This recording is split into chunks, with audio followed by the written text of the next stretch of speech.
Hi, I'm Mickey Sampson, and this is my place. Some of y'all have been out before. Welcome. We'll just show you some of the stuff we do, and if you got questions, just feel free to ask. We'll start off, I think, with the ceramic filters.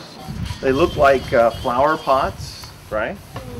But their uses are more than just flower pots. What it is basically you put in water in the top, and water seeps through the small pores. We impregnate the filter with silver, which is a natural biocide. And as the water flows through, it basically kills off all the bacteria, all of the pathogens, or most of the large, not pathogens, but parasites are too big to pass through the filter. About 1 out of 5 children die before the age of 5 in Cambodia. And the #1 killer of small children is diarrheal disease. Right now, we've just completed a study with the University of North Carolina. Basically, we found that families that use a filter in Cambodia are 49% less likely to suffer from diarrheal disease if they use one of our filters. We're doing low-cost latrines. We're doing improved water supply. We'll teach, this year we taught about 30,000 kids in school health and hygiene education classes using puppets, music, drama. We produce educational videos. Right now we just finished our first 10 episodes of a Sesame Street type program using puppets, music, animation.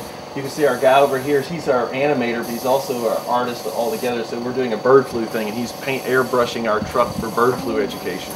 So we're very heavily involved in, usually we select about 3 villages a year. We'll spend an entire year doing door-to-door education using video, using all types of things.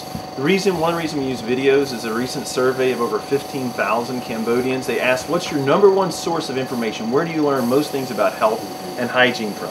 87% said television. We've known that for a while, so you'll see we do karaoke education. So we have like karaoke videos about health and hygiene, even about going to the toilet. They'll sing about everything. There's no inhibition if it's in karaoke. You can't get people to talk about some of these issues, but you put a puppet or a famous person on there singing a song about proper latrine use, and you got the village chief up there singing, even though he's terrible. It's crazy. So, we really are trying to use those types of things to hit them with messages. All right, let's see some other stuff here.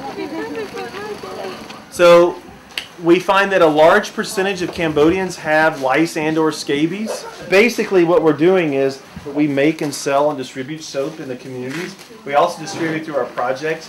In places that are further out, we take them, we bring in ladies, or we go out to them and we train them how to make their own soap and themselves, and then they can market it in their own village. So instead of us importing soaps, we're taking local products, local things, and empowering them to help themselves. Ever been around pigs at all? What do you know about them? They stink. Okay, what do you know about our pigs? They don't stink. So we're experimenting with this new technique of, we're calling it a new technique, it's new to us. We're raising pigs on beds of rice husks. Cambodians can't believe when they realize that the rice husk, there's no odor. There's no smell, and there's no flies.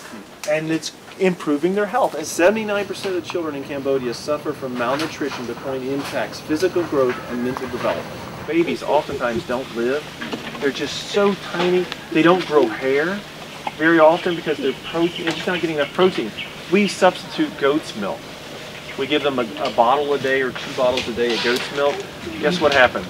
This baby suddenly begins to transform. It gets so much healthier. Everybody in the village is interested in goats. And so why provide them powdered milk or something they can't do? Let's provide them with goats. Some of our goats can do 4 liters of milk a day, so you know. But we're trying to cross it with local goats and get it down to 1 liter a day or less. Even a glass of milk a day will have an impact on that entire family. The youngest child is the one most prone to sickness and disease, the one the family's most likely to spend money on to get well. So if they're getting enough milk that their brain capacity increases, they're going to do better scholastically. So that single glass of milk of that youngest child will theoretically over time have an impact on that entire family. In a country like this, they've done things the same way for hundreds of years. And change is slow, but like I said, once it starts, it becomes more exponential. And I have this model, slow but permanent. We're not after some quick flash in the night that's going to come and go. It might be slow, but it's going to be permanent change. It's going to be change that lasts and stays with them. And that's really what we want to do. Okay? we've got more to see. But this is our water research lab. We employ now over 20 Cambodians who are doing research in water and water chemistry. There's a major problem with arsenic in this part of the country. It's estimated that about 1.2 million people's water supply is potentially contaminated by arsenic. In this area, all the tube wells in this area have high levels of arsenic and is slowly poisoning and killing people, basically. Creates cancers and other problems. A lot of the techniques we're developing here are extremely low cost. So what's kind of cool is equipment that costs $2,000 in the US, we're building for $20 US here in Cambodia. And we've developed new low-cost water testing techniques. And so we're hoping to share some of these things with other people. Most people think that a tube well goes 100 feet into the ground is safe to drink. We're finding that 79% of them in this area have very high levels of E. coli. But everyone has taught the Cambodians, oh, if it's from a well, it's safe to drink. We're finding it's not. And so what we're going to eventually have, and we have them already, but I don't have to show you today, is a little map that's color-coded. If it's blue, it means tube wells are good for this area. If it's red, it means open wells are good for this area. If it's green, it means you better use surface water. That means rain or rivers or streams. So basically, when you think about over 10,000 wells are going in this country each year donated by people from outside the country, and we have over 10,000 in this district which are poisoning people. People who are meaning to do good are actually killing people in this country. And so by generating this simple spatial map, you'll be able to say, I'm going to do something in this area, and what should I do? And it's, you know, it's not a mind-boggling idea, but nobody's done this anywhere we've found yet. And for very little money, we're going to be able to give very clear direction for everyone working in the country. That's pretty cool. Because when you think that thousands of dollars are being wasted on sources that are making people sick. And it's really sad because people just don't know. And it's really, the most biggest tragedy is when good people are doing something to help people and it ends up hurting people. And this whole system will allow us to get around that. So it's really pretty cool. This is a cut motorcycle tire. We cut and inverted. So all you do is turn it. It goes down on the rope.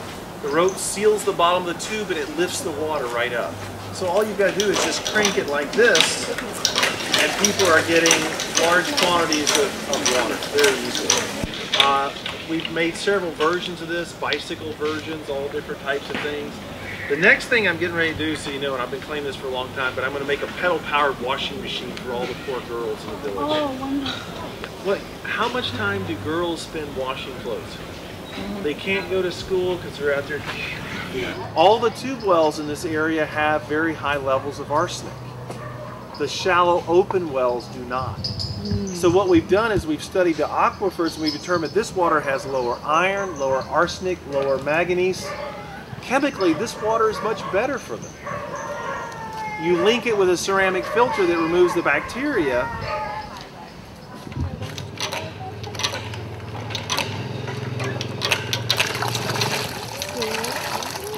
The NGOs have become business. And there are lots of foreigners who are coming out here and working for UN and other places who are making extraordinary salaries that are tax-free. And that's really sad because you think, oh, they've given $1 million for this project to help the poor, and $350,000 of it is going to pay salaries of the expats who are working on the project. And buy Lexus SUVs. Exactly. Yeah. Small is not bad. I mean, USAID and them look down on us. Oh, you're just a little group. Well, if you look at the volume of what we do with the amount of money we get, it's huge. So much more of it is ending up to the poor, where it was meant to go. I think a lot of donors would be shocked if they knew how little money they give actually ends up to the end user and making a difference. So, money is something you all like, but that's not what it's about. And if we built this thing on money, it would collapse. It's about investing in people. And you know, a lot of people say, why do you take so many university students? I mean, we have so many university students who come out and stay with us for weeks or months or whatever. They're like, these other NGOs like, how are you making money off that? I'm like, I'm not, but they're the future. If we can help shape your view, it's not only impacting Cambodia, but where are you going to go from here? how are you going to be a, I hate to say this, globalization, a world citizen? How are you going to view things more intelligently and make a difference elsewhere? How are you going to be, when you do make money, how are you going to be smarter about how you invest it? That's going to make a difference, and that's what it's about. If it wasn't for that stuff, I'd go back to the States. I made a lot more money there, a lot more money. But it's about investing in people.